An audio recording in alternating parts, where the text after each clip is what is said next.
지난 시간에 우리는 예수 그리스도의 세례 받으심에 대하여 생각해 보았습니다.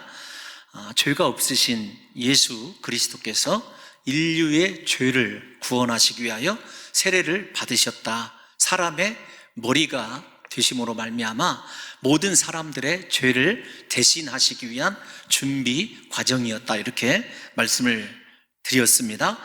예수님이 세례를 받으신 이유는 자신의 죄 때문이 아니라 인류의 모든 죄를 대신하기 위해서이다. 이 한 가지를 우리 사랑하는 성도님들이 기억해 주시면 진심으로 감사하겠습니다. 세례를 받으신 예수님은 성령에 의하여 광야로 인도함 받으시고 그곳에서 마귀에게 세 가지 시험을 받으시게 됩니다. 세례 받으시자마자 시험을 받으셨습니다. 세례 받으실 때 임하신 성령이 예수 그리스도를 인도하셔서 시험을 광야에서 받게 하신 것입니다. 그래서 세례 받으시자마자 광야로 인도하신 받음은 성경적으로 볼 때 이스라엘의 구속사와 아주 밀접하게 관련이 있습니다. 신약 성경은 이스라엘이 출애굽하여 홍해바다를 건넌 사건을 세례받음이다 이렇게 정확하게 우리에게 말씀해 주고 있습니다. 먼저 사도 바울이 말씀한 고린도전서 10장 1절에서 4절 길지만 우리 사랑하는 성도 여러분들이 함께 읽어주시면 감사하겠습니다. 시작. 형제들아, 나는 너희가 알지 못하기를 원하지 아니하노니 우리 조상들이 다 구름 아래에 있고 바다 가운데로 지나며 모세에게 속하여 다 구름과 바다에서 세례를 받고. 아멘. 여기까지만 읽도록 하겠습니다.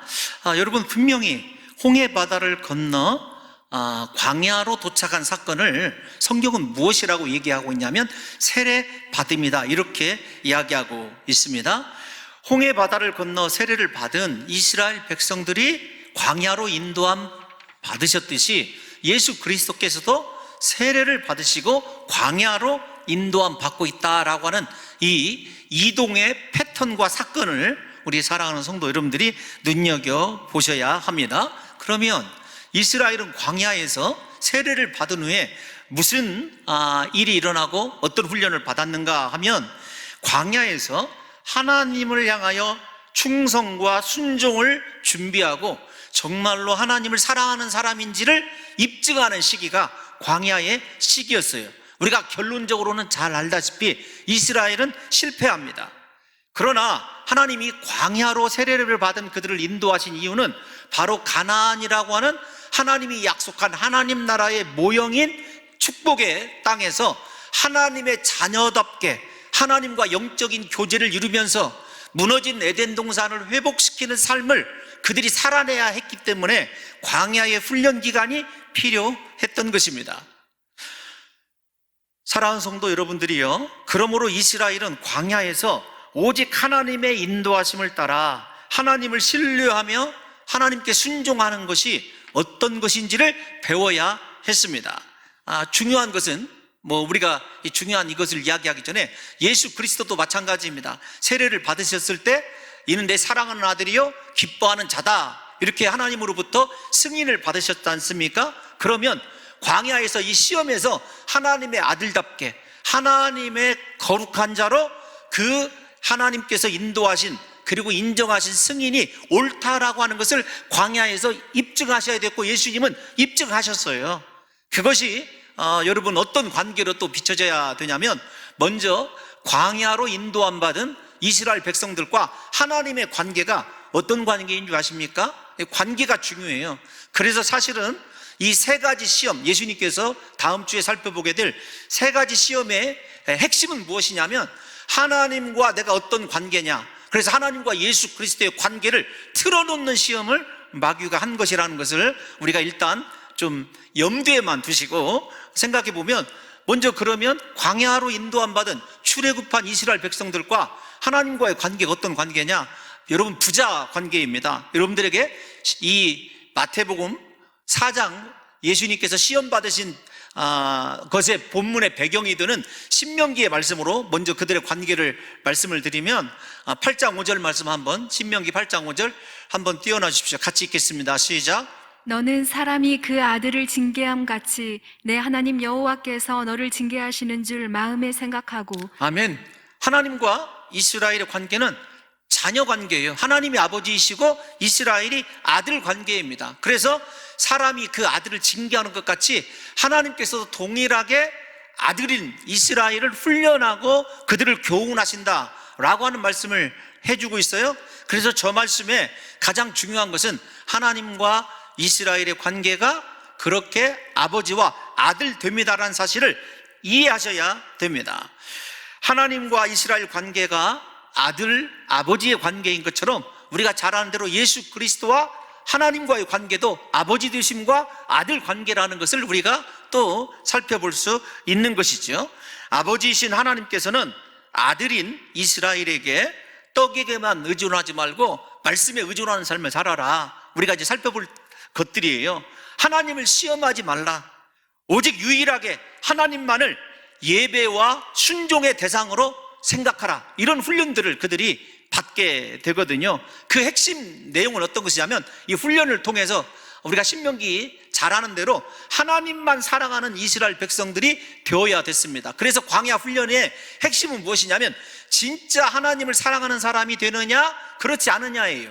예수 그리스도께서도 세 가지 시험의 핵심은 하나님과의 관계이고 정말로 하나님께서 사랑하시는 아들답게 아들이신 예수 그리스도도 하나님을 사랑하느냐 그 시험의 관계라는 것을 일단 우리 사랑하는 성도 여러분들이 기억하셨으면 좋겠습니다.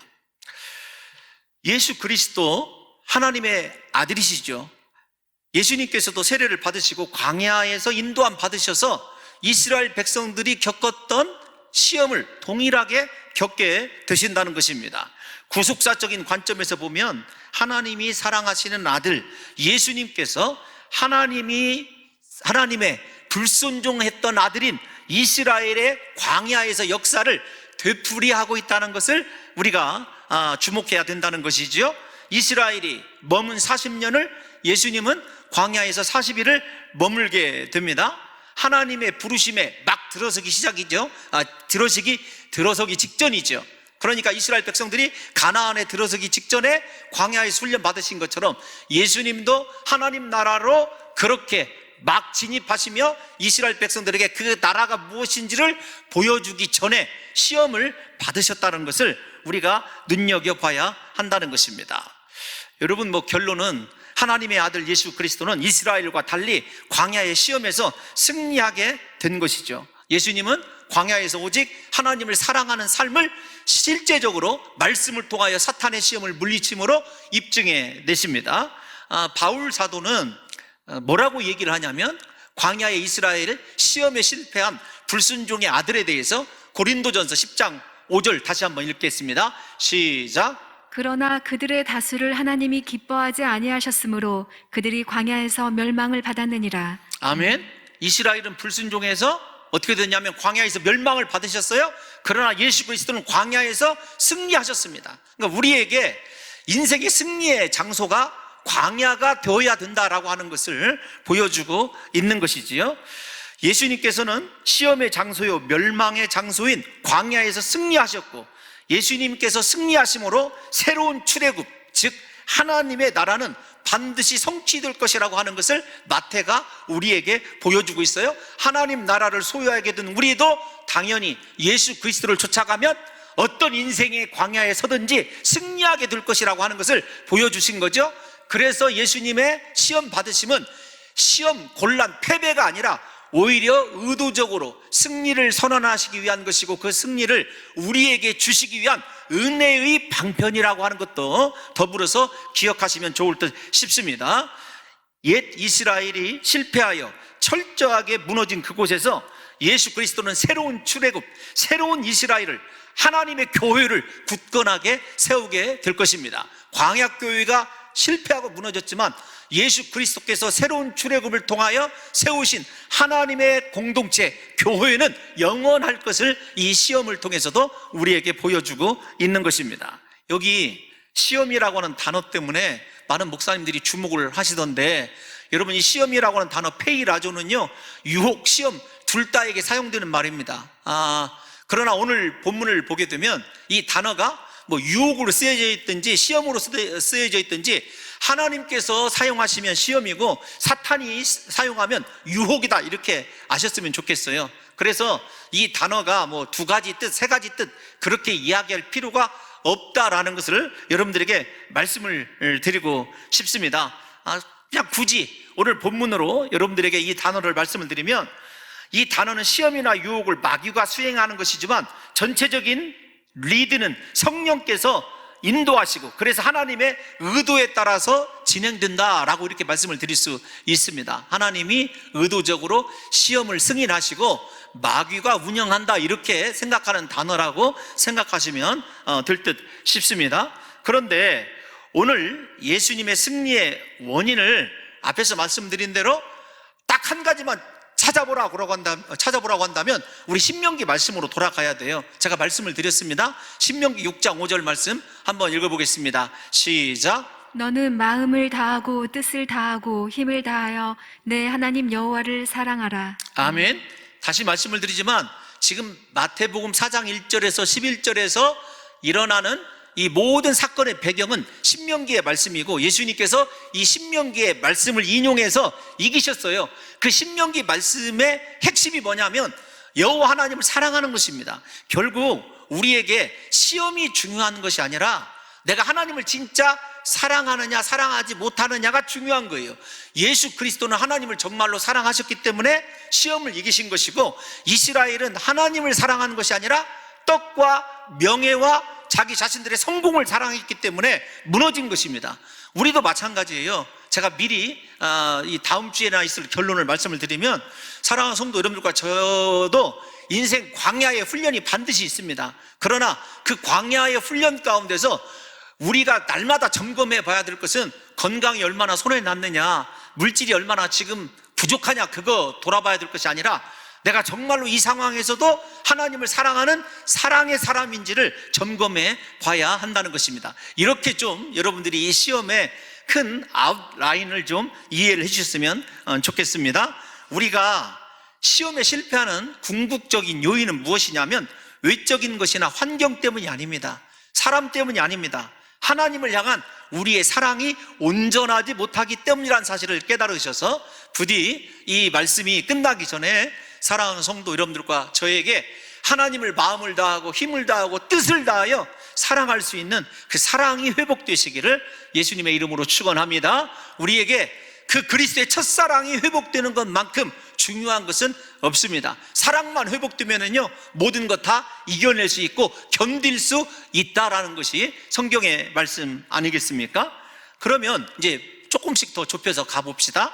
예수님께서 시험 받으신 장소 광야이죠. 그런데 이 광야가 바로 어떤 곳이었냐면 이전에 세례 요한이 세례를 베풀던 장소입니다. 장소적으로는, 공간적으로는, 물리적으로는 여러분 다를 수 있지만 똑같은 광야라고 하는 단어가 쓰여져 있었어요. 세례받고 시험 받다. 여러분, 사람들이 자복하고 회개하는 세례가 베풀어진 그곳에서 예수님이 시험을 받으신 거예요. 예수님의 경우는 성령님이 머무시고 세례를 통하여 하나님으로부터 내 사랑하는 아들이요 내 기뻐하는 자라고 하는 영광을 경험하시고 시험을 받으신 거예요. 시험은 이처럼 우리의 삶이 하나님을 향하여 돌이켜 전적으로 하나님의 자녀답게 살고자 결단하는 그 순간에 광야의 시험이 동시에 우리에게 오고 있다는 사실을 일단 우리 사랑하는 성도 여러분들과 제가 마음에 좀 새겨 두셔야 됩니다. 우리의 회개가 진짜인지, 그리고 우리의 결단이 믿음에 의한 참된 신앙의 소속인지를 이 광야 시험을 통해서 확인하고 있다는 것을 생각해야 된다는 것입니다. 세례받고 하나님의 은혜에 잠기는 것으로 우리의 신앙이 완성되는 것 아닙니다. 그 다음에 이어지는 시험과 유혹에서 하나님의 자녀라고 하는 거룩함, 죄 씻음을 받은 성결함, 심지어는 세례 때 하나님께 드린 신앙의 고백이 진짜인지를 광야 시험을 통해서 우리가 확인해 봐야 되고, 또 그 시험에서 우리 스스로를 믿음에 합당하게 지켜내게 될 때에 진정한 영적인 능력을 소유한 사람으로 인정받을 수 있다라는 것입니다. 성령이 예수님을 사탄에게 시험받도록 광야로 인도하신 것은 놀랄만한 일입니다. 주목할 만한 일이죠. 무엇보다도 예수님은 어쩔 수 없어서 피치 못해서 시험을 받으신 것이 아닙니다. 동일한 본문을 기록하고 있는 이 예수님의 시험 받으심은 마태, 마가, 누가가 다 기록하고 있어요. 그런데 광야로 인도하신 그 부분을 가장 강렬하게 표현한 복음서는 마가복음입니다. 마가복음 1장 12절에 보게 되면 성령이 예수님을 광야로 내몰았다 이렇게 얘기를 하고 있어요. 그러니까 성령께서 예수님을요 완전히 광야로 끌고 가신 거예요. 이렇게 표현하고 있어요. 근데 세례시에 예수님에게 머무신 성령께서 예수님의 시험을 주도하고 있다는 것을 우리가 봐야 됩니다. 그러면 성령께서 세례에 임재하시고 시험을 주도하셨다, 마찬가지입니다. 우리가 이 세상 살아갈 때 이 결론은 성령께서 주도한 이 시험에서 예수 그리스도께서 승리하시고 그 승리가 우리의 것이 되었다 이렇게 말씀을 드렸는데, 우리도 마찬가지라는 것입니다. 성령 충만함 받고 그 성령 충만함이 온전한 우리의 영적인 능력이요 실력이 되기 위해서 성령은 우리에게 때로는 광야 시험으로 인도하실 때가 있다라는 거예요. 하나님이 버리는 순간이 아니라 오히려 그때가 더 성령을 의지할 때이고 하나님의 인도하심 이유를 물으면서 우리가 믿음으로 우리 스스로를 지켜내야 될 때라고 하는 것을 여러분들에게 말씀드리는 겁니다. 또 심지어는 어떤 경우에 우리가 시험과 고난을 당하면 이거 마귀에게 고난당한다, 여러분 이렇게 생각할지도 모르겠지만 물론 그런 경우도 있을 수 있겠죠.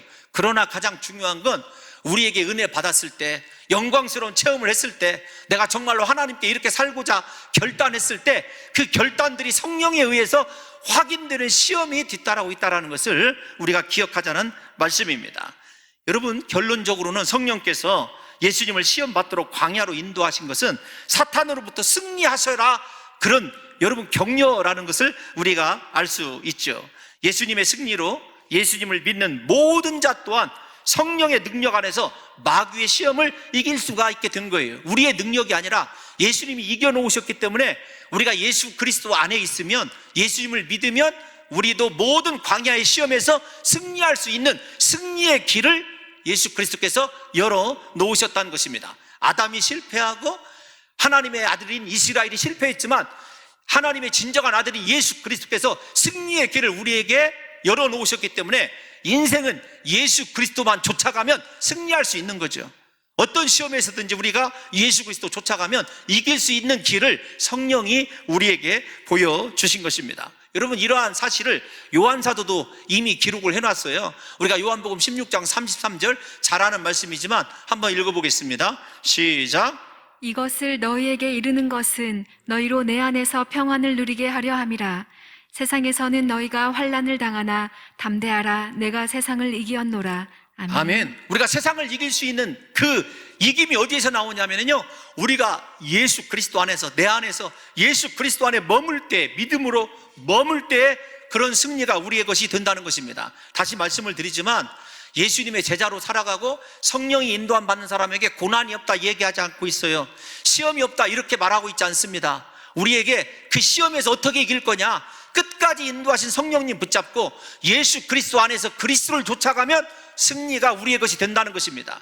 왜 이스라엘이 실패했냐면 하나님 쫓아가지 아니했기 때문에 실패했다는 것 우리가 잘 알고 있지 않습니까? 단순합니다. 승리의 공식은 사랑하는 성도 여러분들의 은혜 받음이 진짜이고 하나님을 위하여 살기로 결단한 것이 진짜라고 한다면 하나님이 어디로 인도하시든지, 성령이 어떻게 인도하시든지 믿음으로 묵묵히 그리스도 안에서 쫓아가기만 하면 그 승리가 우리의 것이 될 줄로 믿습니다. 지금 어떻게 보면 우리 사랑하는 성도 여러분들과 한국 교회도 인생의 위기라고 하는 광야에 서 있다고 생각이 되어집니다. 어떤 사람은 사람의 광야 때문에 힘든 사람이 있을 것이고, 환경의 광야 때문에 정말 괴로워하시는 분도 계실 것입니다. 물질의 광야, 진로의 광야, 질병의 광야, 어떤 광야이든지요, 사랑하는 성도 여러분들이요, 광야에서 승리하신 예수 그리스도를 바라보십시오. 지금의 광야는 우리를 완전한 하나님의 사람으로 거듭나게 하시는 성령 하나님의 인도라는 사실을 믿으시고 성령의 도우심을 오히려 구해야 될 때입니다. 광야에서 승리하게 된 비결은 세상의 것이 아닙니다. 성령을 의지하고 말씀을 붙드시고 예수 그리스도만 쫓아가십시오. 그렇게 되면 그리스도께서 이루어 놓으신 그 승리가 우리의 승리가 된다는 사실을 믿으시고, 광야에서 외로워하시고 힘들어하시고 낙심하지 마시고 오히려 예수 그리스도를 붙잡으시고 성령의 도우심을 간구할 수 있는 지혜로운 성도들이 되시기를 예수님의 이름으로 축원합니다. 예수님의 광야에서 승리를 통하여 우리가 깨닫게 되는 것이 있습니다. 무엇이냐면, 위대한 신앙은 환경에 의하여 좌우되지 않는다는 것입니다. 동일한 광야에서 실패한 이스라엘과 동일한 광야에서 승리하신 예수님을 비교해 보십시오. 환경이 문제가 아니라는 것입니다. 사람이 문제가 아니라는 거예요. 인간적인 능력이 조건이 문제가 아니라는 것입니다. 진정한 믿음의 사람은 환경을 초월하여서 함께 하시는 하나님의 살아계심을 나타냅니다. 아담과 하와처럼 모든 것이 완벽하게 갖추어진 환경에서도 시선이 하나님을 향하지 아니하고 말씀으로 무장되어 있지 아니하면 허무하게 무너집니다. 그러니까 우리에게 예수 잘 믿게 하기 위해서 우리의 모든 생활과 환경이 좋아져야 된다, 이거 어떻게 보면 거짓말입니다. 우리가 아무것도 없고 고독한 장소요, 고난의 장소로요, 하나님이 도와주시지 아니하면 살 수 없는 절망의 장소인 광야에 있다 할지라도 하나님 인도하시는 대로, 성령님 인도하시는 대로 그곳에서 끝까지 하나님 사랑하는 마음을 가지고 있으면 우리가 승리하게 된다는 것입니다. 그 승리를 통해서 광야라고 하는 환경이 굴복하게 되고 바뀌는 것이죠. 그러므로 진정한 믿음의 사람은 환경 탓, 사람의 탓하지 않습니다. 자신이 서 있는 그곳을 말씀이 진리임을 증명되는 곳, 하나님의 은혜의 강물이 흐르는 곳으로 변화시키는 것이 하나님의 사람들의 삶이고 진정한 능력인 것입니다.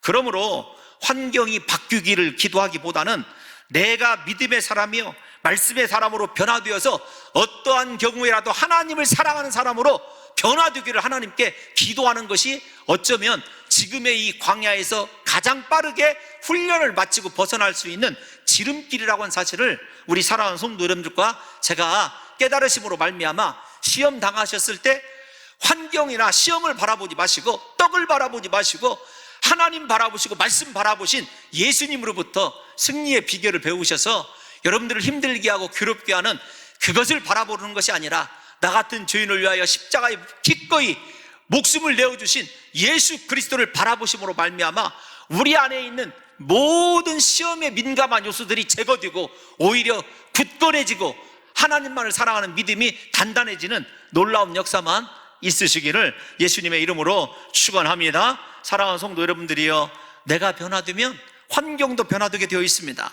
성경에 기록된 믿음의 사람들은 인생의 역경과 고난이라고 하는 광야를 다 거쳤던 사람들입니다. 그들은 그곳에서 오히려 하나님을 만나고 하나님이 나의 바위이시고 나의 피할 산성이시고 하나님에 대한 관계, 사랑이 더 회복이 되어져서 광야를 통해서 하나님께서 귀하게 쓰임받는 사람들로 선택되었다는 사실을 잊지 마시고 오히려 지금의 이 우리가 겪고 있는 인생의 위기라고 하는 광야에서 모두 다 예수님처럼 하나님을 사랑하는 사람이라고 하는 신앙의 입증을 통해서 우리 사랑하는 성도 여러분들의 인생이 하늘의 해같이 빛나게 되는 놀라운 역사가 있으시기를 예수님의 이름으로 축원합니다. 여러분, 예수님이 40일 동안 금식하신다라는 말씀이 나오죠. 하나님의 아들 아니십니까? 사실은 금식이 필요가 없으신 분이죠. 그런데도 예수님께서 이 하나님의 능력이, 신적인 능력이 있으심에도 불구하고 40일 금식하셨다라고 하는 것은 우리가 주목해야 됩니다. 마귀와의 싸움이 그렇게 만만한 것이 아니라라고 하는 것, 죄가 얼마나 무서운 것이라고 하는 것을 우리가 인식하셔야 돼요. 우리가 죄에 대해서 무더기도 약한 자임을 인정해야 된다는 것입니다. 일단 뭐 이렇게 한번 얘기를 해보죠. 40일 동안 광야에서 금식하시고, 마태복음을 보면 예수님이 부활하시고 나서 40일 동안 이 땅에 머무시면서 자신의 부활하신 모습을 보이시고 하나님 나라를 가르치는 장면이 나옵니다. 그래서 사실은 이 광야에서 40일 금식과 나중에 부활의 영광의 모습을 보여주는 이 40일의 모습은 극과 극으로 그렇게 대조되어 있습니다. 우리가 마귀와의 싸움에서 이기기 위하여 광야에서 40일 동안 금식하셨던 예수 그리스도께서 나중에 40일에 그 영광스러운 몸체, 부활하신 몸으로 다른 이들과 만나고 그들에게 하나님 나라를 가르쳐 주시는 그 장면을 좀 생각해 보면 이런 거예요. 우리가 하나님의 말씀대로 살고자 우리 스스로를 그렇게 단련하고 준비하는 그것이 나중에 다 하나님의 영광스러운 상급과 보상이 있다라는 것을 일단 기억을 하시고, 고난받기를 두려워하지 마십시오. 하나님께서 우리에게 원하셔서 주시는 광야로 인도하시면요, 반드시 하나님의 놀라운 보상이 있다라는 것을 좀 생각하셨으면 좋겠습니다. 여러분, 일단 예수님께서 금식을 통하여 공생애를 앞두고 하나님과 영적으로 깊은 교제를 나누신 것만큼은 분명하지 않습니까? 죄와의 시험, 사탄의 시험과의 싸움을 앞두고 금식하시고 공생애를 앞두고 금식하셔서 결국 그 금식을 통해서 하나님이 이루신 것은요, 하나님과 긴밀한 교제이거든요. 예수 그리스도께서 이루신 것은 하나님과의 긴밀한 교제예요. 우리가 금식해 보셔서 알지 않습니까? 금식할 때 하나님께 더 집중하게 되고 또 하나님께 생명을 내건 것 아닙니까? 그러니까 예수 그리스도께서도 자신의 모든 것을 금식을 통해 하나님께 맡기는 전적인 의뢰의 시간을 가졌을 것이다. 이거 저와 여러분들이 눈여겨보셔야 됩니다. 이렇게 예수님께서 금식을 통하여 하나님과 긴밀한 교제를 이룬 이유는 한 가지죠. 십자가의 죽으심과 부활을 통해서 자신의 백성들을 구원하시기 위하여 하나님께 그 모든 십자가의 길을 의탁하고 깊이 그렇게 하나님께 간구했을 것이다 라고 하는 것은 우리가 생각할 수 있는 것이죠. 무엇보다도 예수님께서 스스로 들어가셔서 하신 금식이기 때문에 우리가 사탄과의 전쟁을 앞두고 금식하신 것을 보면 앞으로 펼쳐질 마귀의 시험이 예수 그리스도에게도 만만치 않은 것임을 알 수가 있습니다. 그래서 잘 아는 대로 우리가 다음 주에 살펴보겠습니다만은, 네가 만일 하나님의 아들이거든 이렇게 시험을 시작하죠. 그런데 이 시험이요, 마지막 십자가에 못 박히실 때에도 27장 마태복음 40절에 가서도 네가 하나님의 아들이거든 다 십자가에서 내려오라, 군중들이 그렇게 외쳐요. 생각해 보십시오. 맨 처음에는 40일 줄이셔서 먹을 것 때문에 하나님의 아들이거든이라고 시험을 받으십니다. 십자가상에서는요, 물과 피가 다 빠져나가셔서 심각한 갈증 때문에 네가 하나님의 아들이거든 내려오라는 그런 시험을 받으시죠. 그러니까 공생애를 시작하시면서부터 십자가에 돌아가시는 그 순간까지 시험이 멈추지 않는다라고 하는 것을 우리에게 암시하고 있는 것 아닐까요? 사랑하는 성도 여러분, 예수님의 사역 초기부터 마지막 순간까지 마귀는 포기하지 않고 예수님을 넘어뜨리려고 하는 것을 볼 수가 있습니다. 이 사실을 잘 아시는 예수님은 금식을 통하여 철저히 하나님의 구원을 이루시려는 영적인 준비를 처절하게 하신 것을 우리가 생각해 봐야 합니다. 무슨 말이냐면, 사랑하는 성도 여러분과 제가 성령의 인도함 앞에서요, 마귀의 시험을 이길 수 있는 것은 하나님 앞에 철저히 의탁하는 간절한 기도밖에 없다는 것을 일단 또 하나 기억하셨으면 좋겠습니다. 아담과 하와를 유혹한 사탄은요, 예수님도 시험을 하시죠. 그리고 예수님을 시험할 뿐만 아니라 이 세상을 살아가는 모든 사람들에게 사탄의 유혹과 시험은요, 일생 숨을 거두는 그날까지, 예수님 앞에 서는 그날까지 계속된다는 것을 알아야 됩니다. 그래서 우리가 경각심을 가져야 돼요. 날마다 하나님과 영적인 깊은 교제를 이루어야 될 이유가 여기에 있는 거죠. 예수님은 40일 동안만 금식하시고 기도하신 것이 아니라 매 순간을 습관적으로 여러분 늦은 밤에서부터 이른 아침까지 기도하셨다는 것을 생각해 보십시오. 왜냐하면 사탄의 시험이 그만큼 상시적으로 존재하고 있기 때문에 그래요. 우리도 마찬가지입니다. 마귀가 우리를 끝까지 시험한다는 것을 생각한다면 우리의 모든 걸 하나님과 긴밀한 기도를 통한 교제가 이루어지지 않으면은요, 백발백중 다 넘어지게 되어 있다는 것을 우리가 역으로 생각해 봐야 한다는 것입니다. 여러분들이 잘 아시는 종교개혁자 마르틴 루터가 있습니다. 마르틴 루터가 평소에 아침에 이른 시간에 4시에 일어나서 기도를 한대요. 그 마르틴 루터가 기도할 때 드리는 맨 처음 기도가 무엇이냐면, 우리가 다음 주에도 한번 언급이 됩니다만은 주기도문에도 나오지 않습니까? 시험에 들게 하지 마옵시고 다만 악에서 구하옵소서. 마르틴 루터의 첫 시간, 첫 기도가 시험에 들지 말게 해달라는 것이었대요. 그러니까 아무리 종교개혁자이든 탁월한 믿음의 사람이든 시험을 두려워하고 있었고, 그 시험에 넘어지지 않기 위해서 하나님과 긴밀한 교제를 나눴다는 것입니다.